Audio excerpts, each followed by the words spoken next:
Matapos maaksidente sa motor ang isang lalaki mula sa Maramag, Bukidnon, ang kanyang mga binti at paa nangitim at parang nabubulok na. Ang nagsisilbi niya ngayong parang mga paa, sarili niyang kapatid. Sa tuwing sakay siya ng kanyang motor, pakiramdam ng 23 anyos na si Mark John, malaya siya. Halos araw-araw po kaming nagra-ride. Pero isang aksidente sa motor ang tuluyang bumago sa takbo ng kanyang buhay. Dahilan para ang kanyang mga binti lumubo, nagkulay talong, at para bang nabubulok na.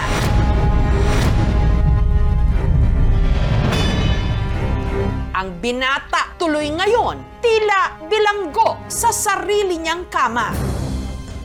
Naalala ko po yung mga kakalakad pa ako, nakakaupo pa ako. Sobrang hirap.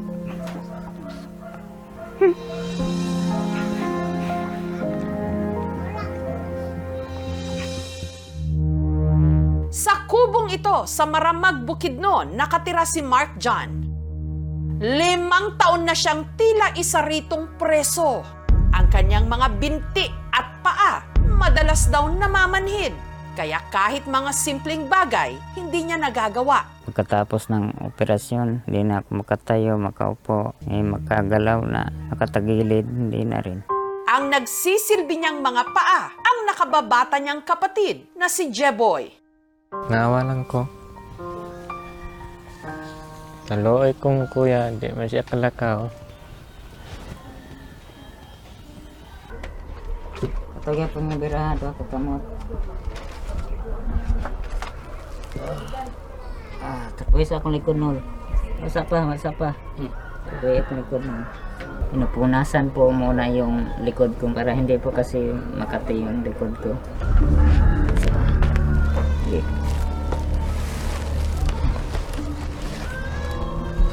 Iduulang bangko.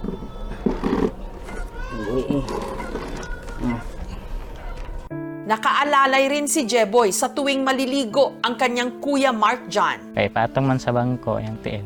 May balde dito, ako yung magbubuhos ng tubig, tas si Jeboy po yung nagsasabo ng 2 pa ako. Kapag malamig kasi, tas naliligo ako, kinukumbulsyon ako. Kaya nililinis na lang daw muna nila ang mga sugat sa kanyang mga binti at paa.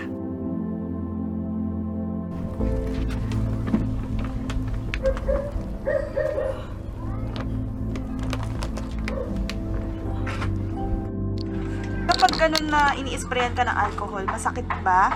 So, naramdaman na. Kapag mainitan ako sa likod kong papaupo na ako sandali.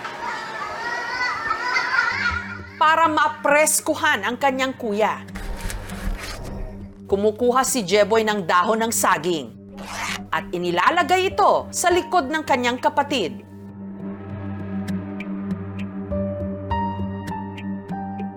Noon po, na hindi pa po siya na-aksidente, okay pa naman po siya sa amin. Pero hindi nga lang ganun ka-close kami magkakapatid. Mostly po talaga nasa barkada siya kasi kaya nga po ginagamit yung motor ng papa ko. Tumatakas nga po siya para lang po makapagala. Ang dating nag-aalaga kay Mark John, ang kanilang tatay Edgar. Tinuruan ko po kung paano mag-alaga sa kaniyang kapatid kasi po magtrabaho ako para meron kaming makain. Naluoy man ko. Lain na timan. Trabaho si ate at papa. Tinanggap ni Jeboy ang kanyang bagong responsibilidad kahit pa may sarili rin siyang iniinda. May sakit din po siya na parang epilepsy. Nung grade 1 po siya, nabagok po talaga yung ulo niya po dun sa metal. Kasi naglalaro po siya ng Mahal na mahal ko po kapatid ko si Jeboy. Wala ako sa kanya kasi mas marami pang alam yung ibang bata kaysa sa kanya. Iti na siya. Minsan nga binubuli siya ng iba-iba. Hindi kasi hindi niya alam yung edad niya.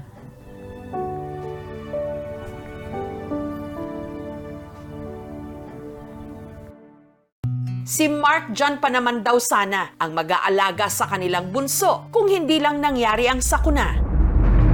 Hilig daw talaga ni Mark Jan na magmotor. Ang gamit-gamit niya noon, regalo ng kanyang tatay Edgar. Kasi di pa marunong nun yung papa ko. Ako ang nagmamaneho. Halos araw-araw po kaming nagra-ride. Yung sildo ko po halos doon po pumupunta sa motor ko. Hanggang noong December 2019, nagkayayaan si Mark Jan at ang isa nitong kaibigan. Ako na yung nagmamaneho. Hanggang nabangga sila ng truck. Wala na yung motor ko, nasira na. Hindi na nakuha doon sa police station kasi wala nga akong lisensya. Huwag na lang po kayong magmotor kung wala kayong lisensya dahil hindi po yung tama. Nabali po yung dalawang pa ako, nagka-blood clot po ako. 3 araw ako nawala ng alaala. Si Mark Jan, sumailalim sa ilang operasyon. May stainless na po tong dalawang paa. Naoperahan din ako sa ulo. Bumalik naman daw kalaunan ng kanyang alaala, pero tuluyan siyang nabaldado. Sobrang hirap.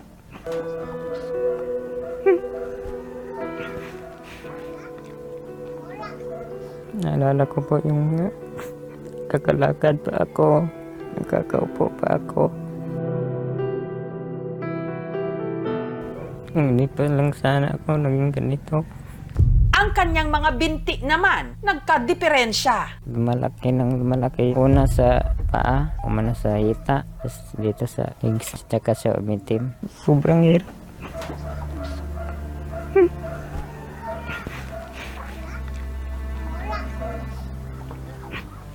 Ito ko makatayo, makalakad at makatrabaho para makatulong sa pamilya.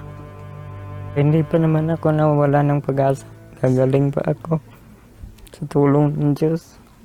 Sa tulong ng LGU, nitong nakaraang taon lang napakonsulta si Mark Jan. Wala namang nabanggit ang doktor na infeksyon. Kaya lang daw lumalaki dahil hindi ko magalaw-galaw at ma-exercise araw-araw. Iniinom ko daw na tubig, hindi ko maipalabas sa pamamagitan ng pawis, kaya dyan pumupunta. Para makatulong sa pagpapagamot, nagpaabot ng tulong ang lokal na pamahalaan ng Maramag.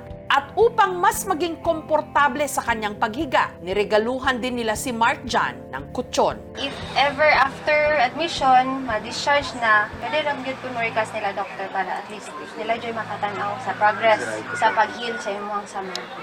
Nagbigay rin ang aming programa ng financial assistance. Maraming salamat po sa KMJA sa tulong na ibinigay nila sa akin. Sana marami pa po kayong matulungan. Si Mark Jan, sinorpresa rin ang kanyang mga kaibigan na kasakasama niya noon sa kanyang rides. Basta naman ka doon. Okay na pala ko? Pwede na tama pa kasugdagan. Hinahinay rapod kay... Patay mong crypto na. Masaya rin ma'am dahil binisita nila ako. Yun lang po, gumaling na ako. Gusto ko rin kasama sila ulit. Good afternoon.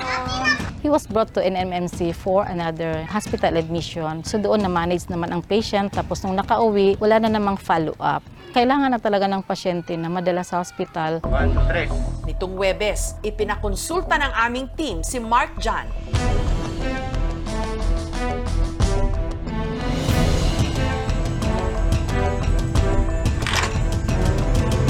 Mayroon siyang infection, septicemia or sepsis, kasama na yung sa dugo nyo. Mayroon siyang infection sa knee, din sa mga sugat niya. Sa ngayon, he's lucky na medyo na agapan ng konti pagdating dito. Matreat yung sepsis, you can give appropriate antibiotics. Pero ang malaking tanong, may pag-asa pa bang muling makalakad si Mark Jan? From the start, meron na siyang tinatawag namin spinal cord injury. Wala nang chance na magbalik yung movement ng dalawang paa niya. Yung fracture naman niya sa femur, yung dalawang binti niya, walang problema, no? Nag-heal naman siya. Mayroon lang siyang infection sa tuhod niya kasi doon man pinadaan yung bakal, yung implant. Pwede natin tanggalin yung bakal para maibsan yung focus ng infection. Wala pa mang rason na putulin siya. So as much as possible, i-save talaga. When it comes to spinal cord injury, ang pinaka maganda dyan is yung multidiscipline approach. Mayroon kang rehab, PT, occupational therapy. Nanalangin ako makalakad. Hindi pa rin ako nawawala ng pag-asa. Si Mark Jan, umaasang muli siyang makakatindig. Makakalakad. Iduulang bangko, iduulang bangko. Muling makakahakbang. patungo sa isang mas magandang bukas. Gusto na ko maulian siya. Sana po matulungan niyo po ako. Hindi pa po kasi ako nabala ng pag-asa na gumaling pa.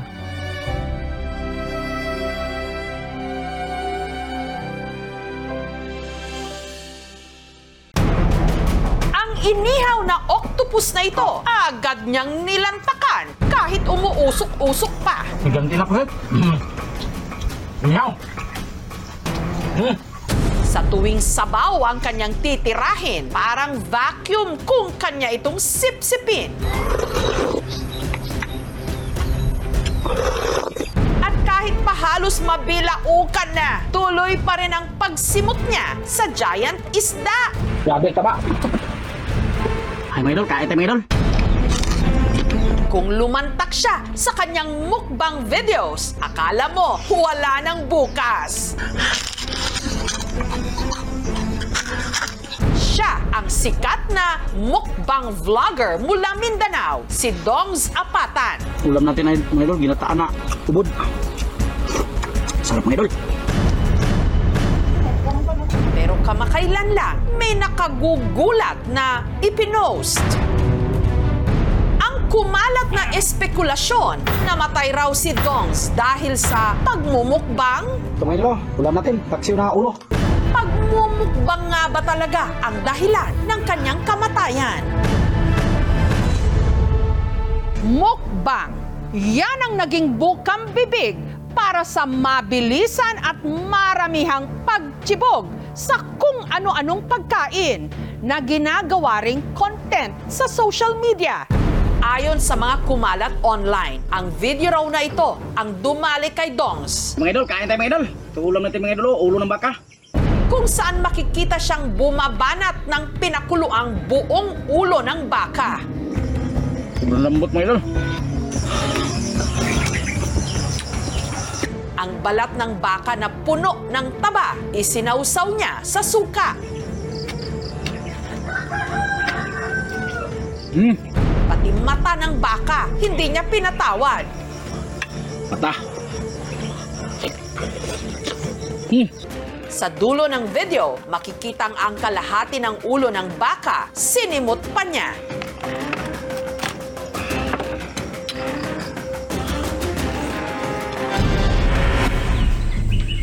Pero ang pamilya ni Dongs Apatan, pinasinungalingan ang kumalat na balita. Nagpaunlak sila ng panayam para raw linawin ang mga kumalat na fake news. Hindi yon totoo na after niya kumain ng ulo ng baka na inatake. Hindi yon totoo. Anila, June 13 namatay si Dongs. Gayong June 1 pa raw ito nagmukbang ng ulo ng baka. Kasi yung ulo ng baka is weeks pa yon before siya inatake. Hindi yon isang kain lang, ubos agad. 3 days po yung kinakain niya. Hindi yon ang dahilan na inatake siya. Gayunman, nag-shoot pa rin daw si Dongs ng content nung araw na siya'y abutan. Ay mga idol, ito mukbangin natin yung mga idol. Oh, ito. Oh, fried chicken. Katulad ng iba niyang videos, wala pa ring awat dito si Dong sa pagngasab sa isang tumpok ng pritong manok.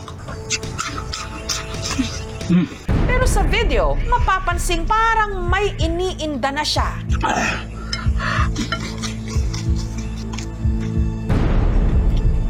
After lunch, bumaba siya. Bumili siya ng foods para sa kanyang content, para imukbang. By 3 p.m., may tumatawag sa amin na inatake siya. Si Dongs na isugod pa sa ospital pero makalipas ang 9 na oras, tuluyan na siyang namatay. Maraming salamat sa inyong lahat. Hantod gani karon murag dili na kamudawat ba nga nawala na siya kay siya may magkatabang sa mo. Ingon siya nga iyang pa-eskwelahan niyang mga anak. Miss ko na siya eh. Hindi ko siya masyadong makikita eh. Masakit talaga sa amin kasi yung pagkakilala namin sa manoy namin is masiyahin, mapagbigay. Taong 2019, nung nagsimulang mag-vlog ang construction worker na si Dongs, Ay mga idol, daming unggoy dito mga idol. Oh. ang madalas niya noong i-content, charity works. Salamat kayo! Sige. Pero dahil napansin daw niyang mabilis maka-generate ng views ang mukbang videos, ito ang kanyang kinarir. Ang salitang mukbang nanggaling sa dalawang Korean words. Mok yun, ibig sabihin ito, to eat. Bang nanggaling sa bangsong, ibig sabihin to show. Naging uso ito sa South Korea dahil dumadami noong mga panahon na yun ang mga taong namumuhay mag-isa. So, kapag nanonood sila, nag-enjoy nila habang kumakain yung naandun sa video, nagkakaroon sila ng para-social relationship. They're doing it for entertainment. Kumbaga, nagugustuhan ng mga tao kung na makita na kaya nilang kumain na sandamakmak. Ang kinita ni Dongs, ipinantustos niya sa pangangailangan ng 3 niyang mga anak. Hiwalay na kasi sila ng kanyang misis. Siya yung breadwinner dito sa bahay. At nasa lahi na raw talaga nila Dongs ang pagkakaroon ng alta presyon. High blood ko. Basta ko. Taong 2021, nagkasintomas na raw siya nito. Palaging sinasabi na masakit yung kanyang dito. Dahil walang sapat na pambili ng maintenance medicine, naghanap si Dongs ng alternatibong solusyon na kanyang ikinontent. Yun yung kibali maintenance niya, yung tubig ng saging. Katunayan, isa nga si Dongs na na-interview ng aming team noon lamang nakaraang taon nung itinampok namin ang pag-inom sa tubig na nakukolekta mula sa puno ng saging na di umano mainam sa panggamot sa high blood. Balutan natin plastic para walang insekto na makapasok. Hindi na ako nahihilo, kaya parang gumaan ang pakiramdam ko. Pagpunta ko doon, yung dugo ko 140/90. Sabi ko, mabisa talaga. Wala pang pag-aaral na nakakapagsabi na ang tubig mula sa mga puno ng saging ay may medicinal properties dahil walang clinical trial ang nag-e-explore pa nito as of now. 2 months ago ata yun, sabi niya, okay na daw siya. Yung dugo niya, normal na. Oo, kaya tumigil siya na uminom ng tubig ng saging. Pinagsabihan namin, huwag ka masyadong kumakain ng mataba para iwas high blood. Ang sagot lang niya sa amin ay for videos lang, para maraming kita daw. Hanggang inatake na nga siya at namatay. Pero may kinalaman nga ba ang pagmumukbang sa sinapit niya?